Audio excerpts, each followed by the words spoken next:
Քո կենացն են խմում նրանք, ովքեր օտար հողի վրա դարդից ցավից հեռու փախած տուն են շինել դուռը փակած։ Հայրենիքի համար նրանք բաժակներն են պարզում իրար,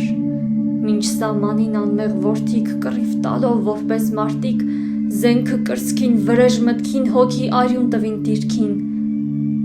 բայց քեզ համար իմ հայրենիք, հեռուներից կենացներ են խմում նրանք,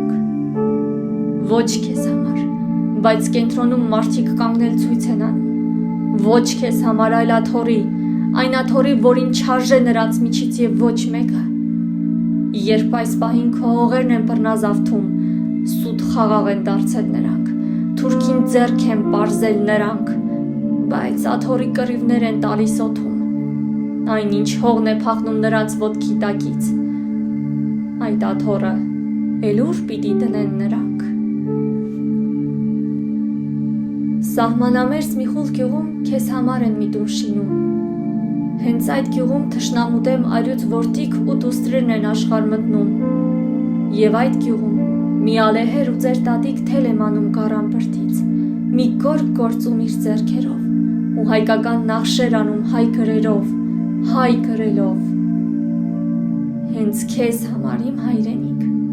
կիրակնորյա պատարագին ղողանջներն են աղոտ կանում մրմնջալով,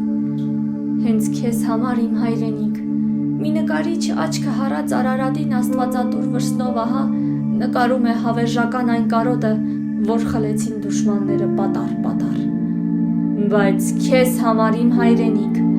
զավակները դեռ շարունակ կյանքեր պիտի տան, բայց հանուն քեզ իմ հայրենիք,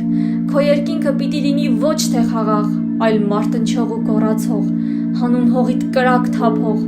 եւ քեզ համար, եւ հանուն քեզ թնդանոթդ պիտի լցված մնա հավերժ հայրենական թունդ պայքարի պարկուճներով,